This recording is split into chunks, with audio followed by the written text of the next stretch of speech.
হচ্ছে রবিবার, আর কালকে আমাদের জীবনে একটা মানে বিশাল বড় একটা বাজে ঘটনা ঘটে গেছে। আমি যখন আমার ভালো দিনগুলো তোমাদের সাথে শেয়ার করি, যে কোনো কিছু, সেটা জন্মদিন বলো আর যে কোনো কিছু বলো, তো আমার মনে হয় খারাপ দিনটাও তোমাদের সাথে শেয়ার করে একটুখানি ভাগ করে নেওয়া অনেক বেশি ভালো।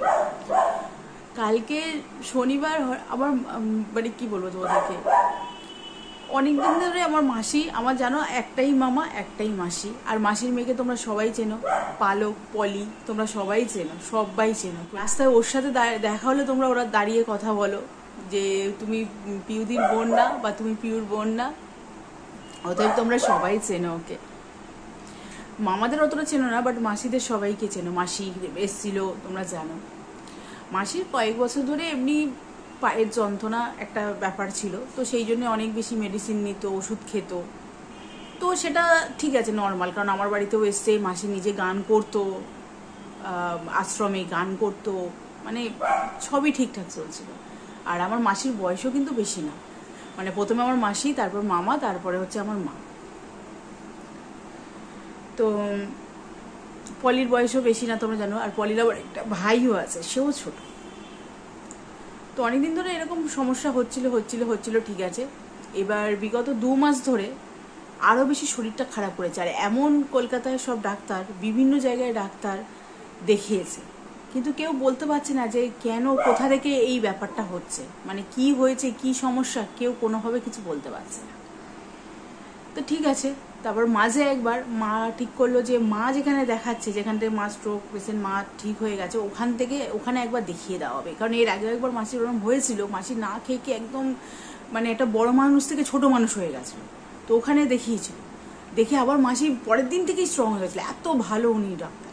তো ওনাকে দেখানো হয়ে গেছে, মানে দেখাতে নিয়ে যাওয়া হয়েছিল, মা গেছিল, বাবা গেছিল, তো দেখিয়ে এসছিল।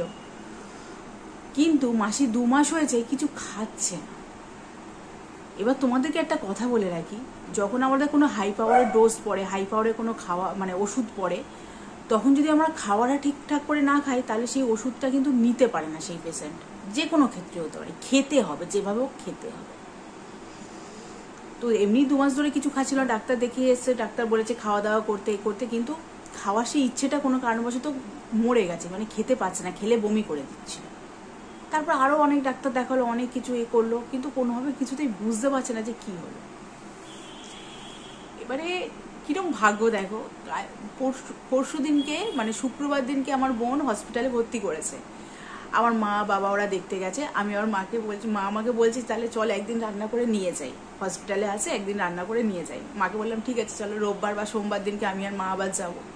তো মা বাবা দেখে আসলো রবিবার দিন, শুক্রবার দিনকে বিকেলেই দেখে এসছে, ওরকম হয়েছে দেখে। আর আমি পলিকে এবার ফোন করেছি রাত্রিবেলা, আমি বলে একটু ভিডিও কলে মাসিকে দেখানো, অনেকদিন দেখিনি। আর আমার মনের মধ্যে যেন কি হচ্ছে, যে আমার জানি না কেন মনের মধ্যে কি হচ্ছে, যে মাসিকে যেন একবার দেখে আসি কি, এরকম মনে হচ্ছে। কোনোদিন এরকম মনে হয় না, কিন্তু এবারে মনে হচ্ছে।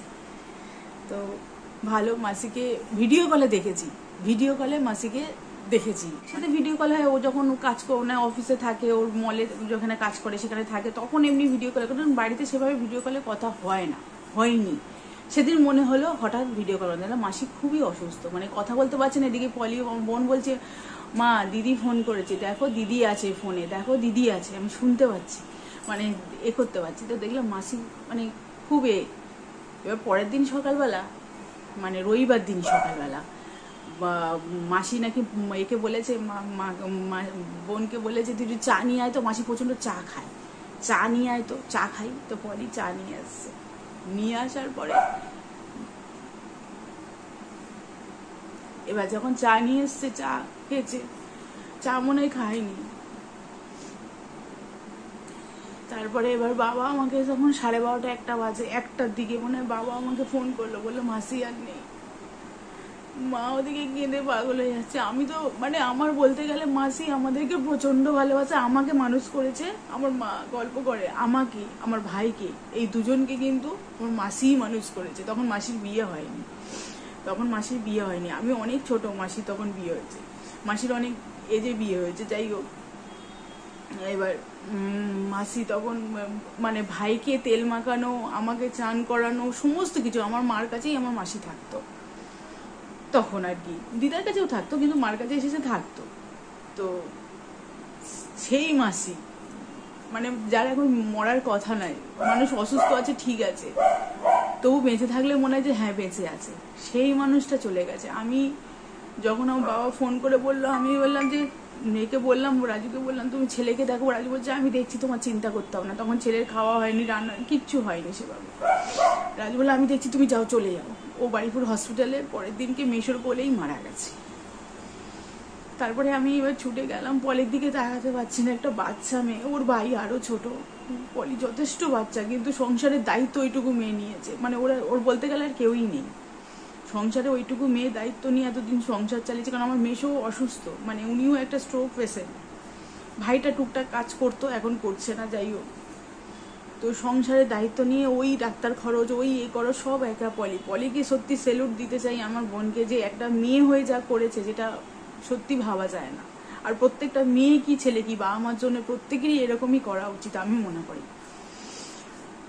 তারপর ওখান থেকে মাসিকে বাড়ি নিয়ে গিয়ে আসলো, বাবা গেল, মানে ওর বাড়ির বৌদিরা, দাদা বৌদিরা খুব খুব হেল্প করেছে ওকে, এখনো করে যাচ্ছে।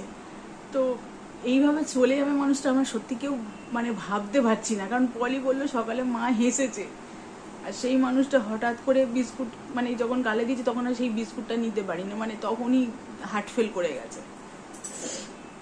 তো সেটাই বলছি, মানুষের জন্ম মৃত্যু কিছুই ওয়ে করা যায় না। আর আবার কদিন পরে আমার বোনের বিয়ে, একটাই বোন, সেও বোন এও বোন।